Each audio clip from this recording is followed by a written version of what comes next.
Good morning, Rod Fleming in the Philippines here, and I hope you're all well. Today we're going to respond to a question that was posed in response to some of my earlier videos in this series. And the first one is, how do you actually recognize a ladyboy? So this will be how to tell a ladyboy. Please remember, please go onto one of the subscription sites and the donation sites, the addresses of which are up on the screen in front of you, and please give a little something, just a little something. Price of a pint always helps, you know, and we do need it. Anyway, how do you spot a ladyboy? And this, I think to a lot of Westerners that would be like, well, what a strange question. In fact, it's not as easy as you think. People in the West, they often see images of places like Walking Street and certain parts of Phuket, you know, Bangla Road, places like that, and they assume that they're looking, you know, they're seeing these statuesque, Amazon-esque ladyboys with incredible legs, and you know, they're really spectacularly striking looks, and they're thinking that that's all the ladyboys they're seeing. Actually, that's about 2/3 of the ladyboys that they're seeing. The other ones they don't even see because they're so feminine that they're invisible. In any place where there is sex work going on, ladyboys will try to promote themselves, and you have to understand that being a ladyboy is actually a selling point. You know, they're not trying to hide the fact that they're ladyboys, they're trying to advertise it, because they know perfectly well that there are men, a significant number of men, who specifically want them, right? So they are actually trying to differentiate themselves from the natal women. To explain this, we need to go back to a lot of the things that I've said in other videos and on my site at Rod Fleming's World, www.rodfleming.com, which explains that there are actually two types of trans women, right? There are marginal numbers of small types, other types, but they're not relevant here.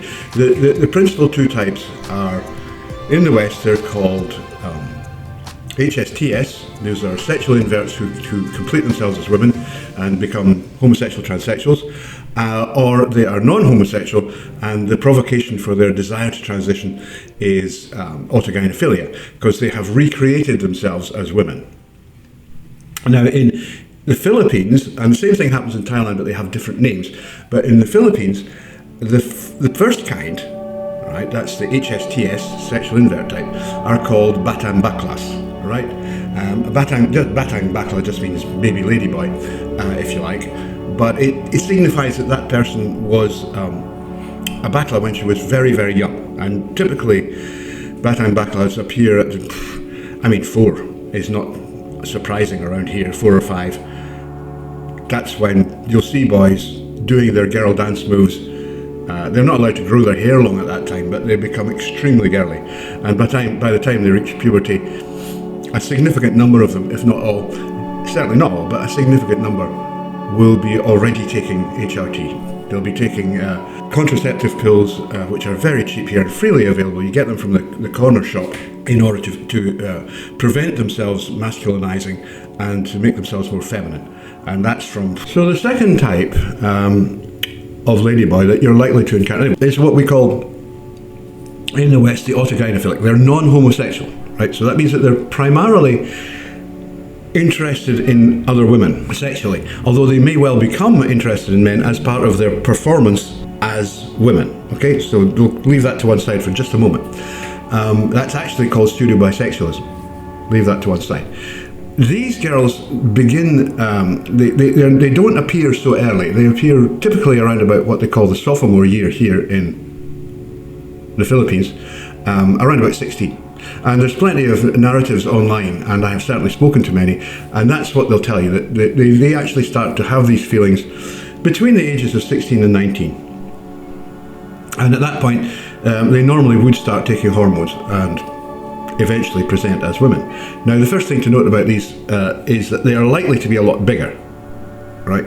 It's not unusual to encounter an HSTS, a sexually inverted ladyboy, who's well under 5 feet tall and just blends completely into the circle of women that she's moving amongst. It's quite unusual to see an AGP as short as that. Usually they'll be at least 5'6", which in the Philippines and Thailand is actually quite tall. You know, remember that the averages of sizes for the population here is significantly less than in the West.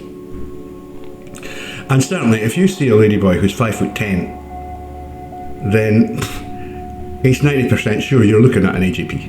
Right now, I don't have a problem with late bloomers. I actually dated one for a long time. I don't hate them or anything. I think they make very poor partners for long-term relationships. And the reason for that is that they are narcissists and they're really only interested in themselves. They can never really give their hearts to a man because their hearts are already given to themselves, right? Because they're actually autoerotic. They're in love with themselves as women. So there's a point beyond which you cannot go and you realize that you're dealing with an actress, right? You're not dealing with a real person. So one thing to remember is that, you know, you can go online and you'll see lots and lots of videos and websites made by deeply ignorant men, usually, telling you that this is how you recognize a ladyboy, this is how you recognize a ladyboy, and all of them are wrong. There is not one of them, and I've seen quite a few, that makes any sense at all. You know, they'll talk about things like, oh, look for the Adam's apple. There's plenty of ladyboys with no epiglottis, right? Look for the broad shoulders.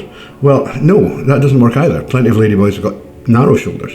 Look for the hips. There's loads of hippie ladyboys, believe me. Look for brow ridges. They don't all have them, especially in a place like Southeast Asia, where males don't have the very pronounced masculine features that you'll see in Caucasian or black males. They tend to be much more gracile anyway, right? So all of these things will not work. So what will? How do you know you're busy, as I've advised you to, you're sitting in a local bar, eyeing up the talent and wondering, I wonder which one of those are actually ladyboys. Well, here's a few clues. First of all, if you see a group of women and one of them is like, that's a ladyboy, there's a very good chance that the others in the group will be too. Okay? Because they do tend to hang around together. They tend to group together. And so even though in fact you look at the others and you think, no, I'm not really sure about her, it's actually quite probable that she is. Okay? So if you see a one ladyboy in a group, good chance the rest are.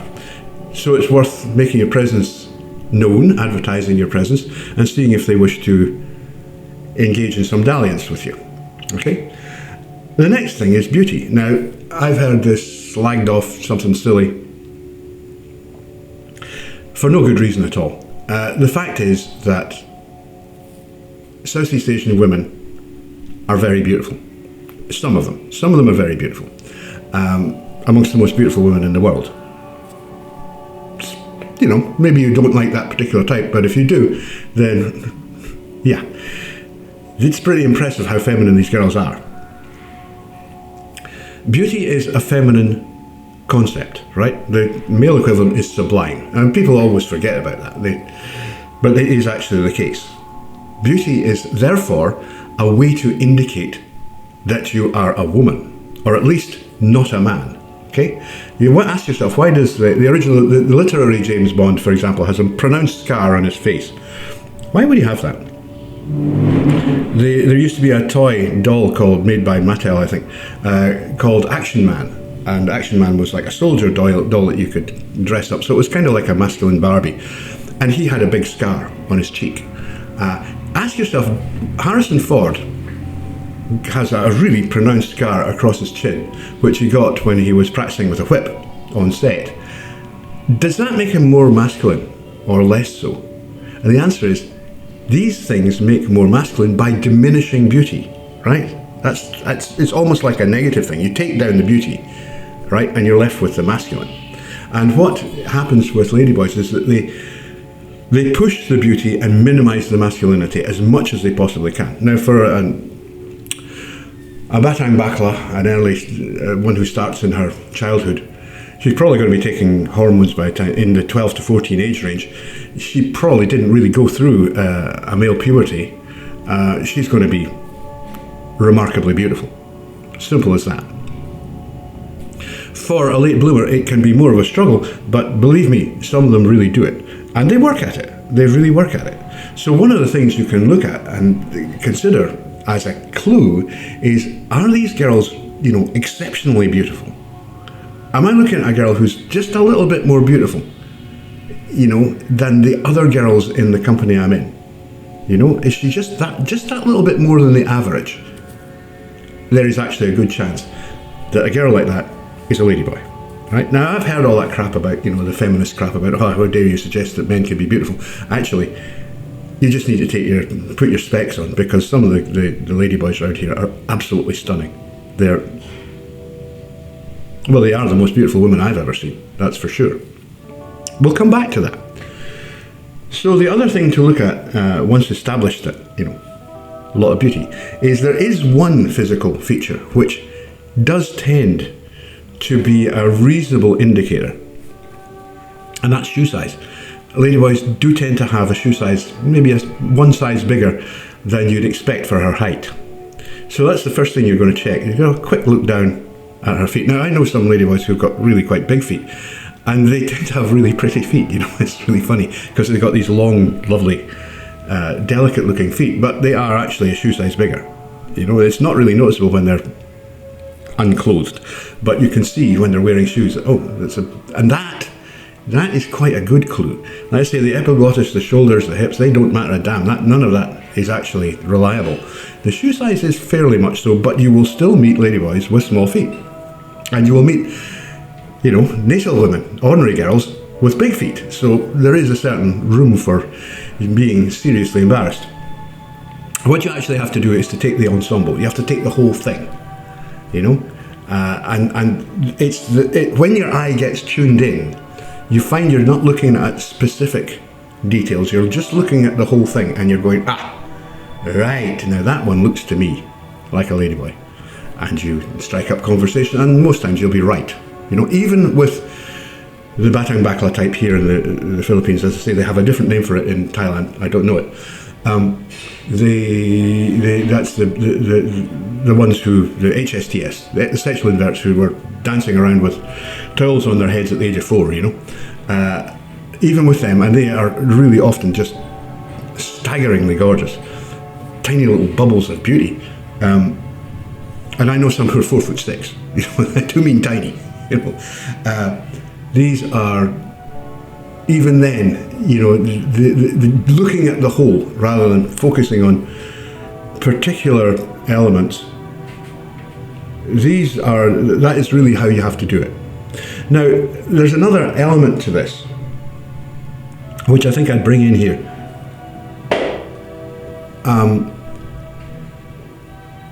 Which is that beauty is in the eye of the beholder. And this is a very well-known aphorism, and it's actually true.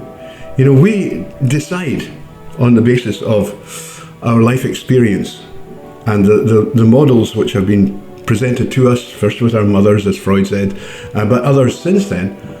We decide for ourselves what we consider a beautiful woman to be. Now, it does tend to fall inside a specific range.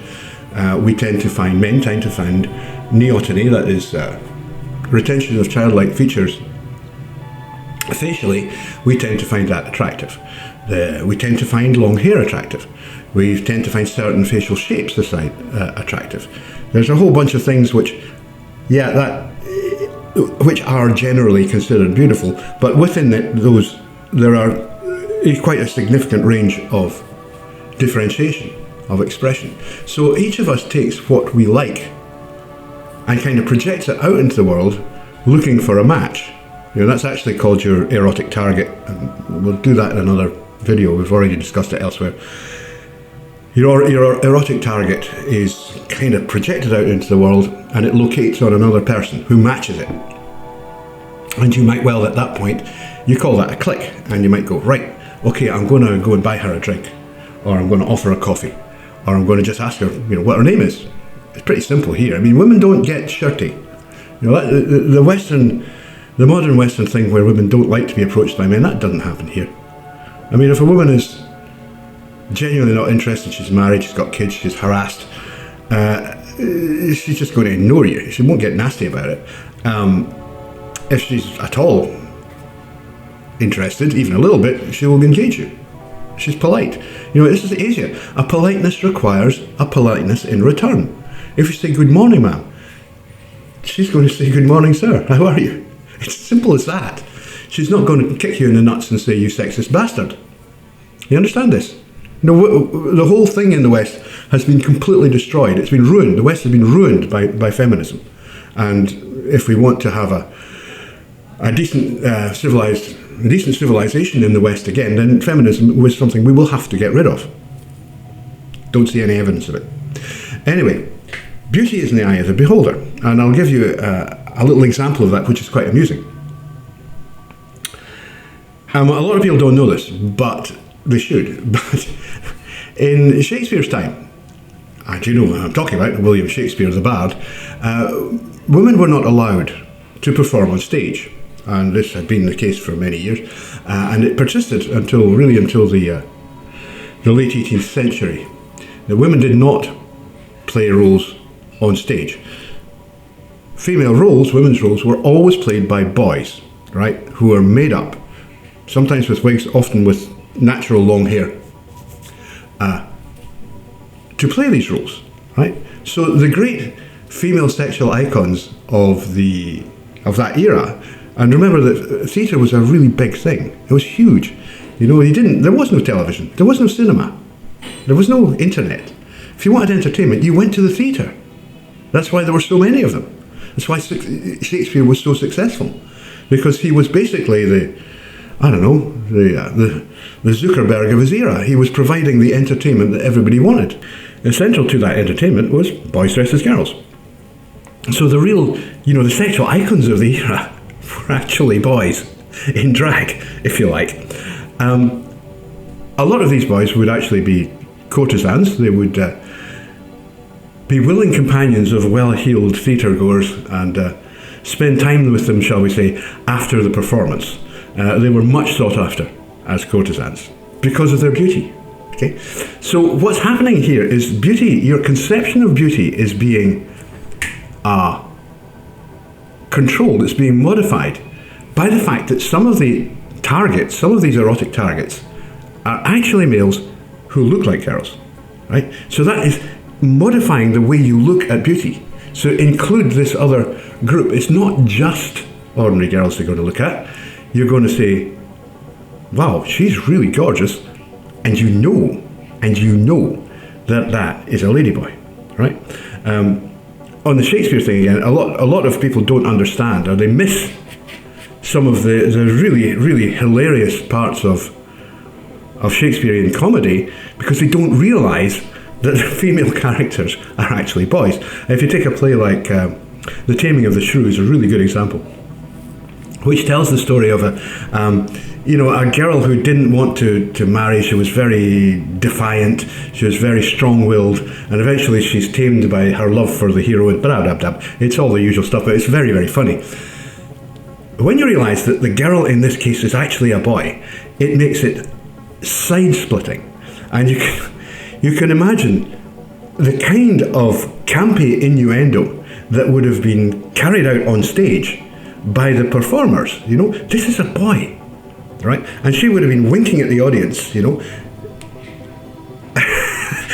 all that stuff, which would make the whole thing, side-splittingly funny, because actually we know what's going on here is that the man who is trying to persuade her with his expressions of love that, she should be a nice girl and marry him, doesn't realise, that in real life, what he's talking to is a girl. Now, it's theatre, so it's all laid up, but it makes some of these plays absolutely hilarious. And you should revisit Shakespeare with that in mind, especially the comedies. The tragedies where people like Lady Macbeth is also a boy are less. They're not quite as well. They do it in a different way. But the comedies, when you realise that all the girls are actually boys, it's absolutely hilarious. It's really, really funny, and you can just imagine the amount of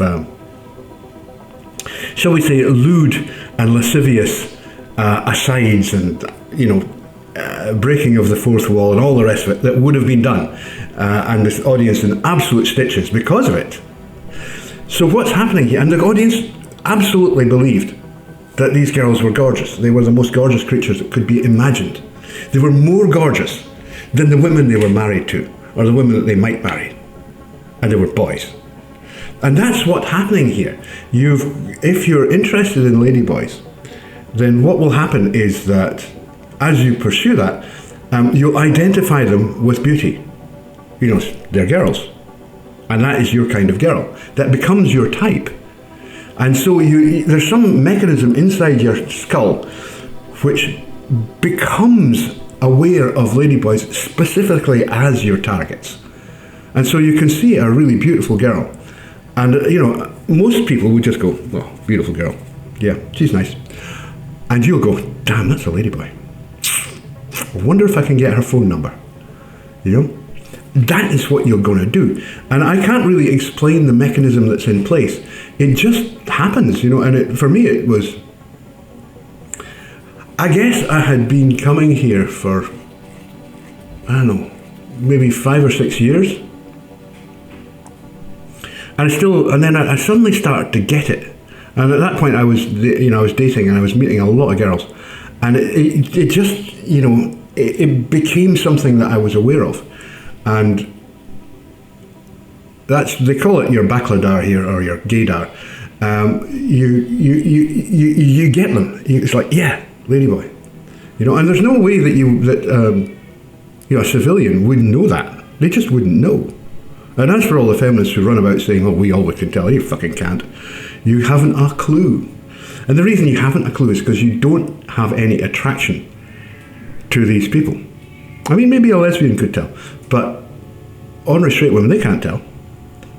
Ordinary straight men, if they're attracted to ladyboys, yeah, they can tell. Eventually, it'll be like, that one. And off he goes, in pursuit. It is based on, you know, you have to base on, it's on the whole ensemble. You see the girl and it's like, oh, right. And it's not just the shoe size, it's not just any particular element that you see on these sites, none of which actually work. These ones where you say, how do you spell a ladyboy and all the rest of it. They only consider late bloomers. They only consider autogynephilic trans women. Right? They don't even think about the HSDS, but the problem is that if you want a long-term relationship with a ladyboy, you want the HSTS. You want the Batang Bakla, right? You want the ones who, like I say, were running around with a towel on their heads to imitate hair at the age of 4 and who started competing in pageants at the age of 5. They've been on hormones since they were 12. That's the ones you want. They're the ones who make the good partners. Autogynephiles only make good partners for other autogynephiles. They really don't, if anyone, because they're really attracted to themselves. It's absolutely true, you know. A lot of these elements are true of late bloomers. They do tend to be big. They do tend to have, you know, broad shoulders. They do tend to have big feet. The problem is those are not the ones you want, right? You just don't want those ones. You want the ones that you really have difficulty telling are actually ladyboys, and they are all Batang Baklas. What we call Batang Baklas here, they have a different name in Thailand. Anyway, that's enough for that one for today.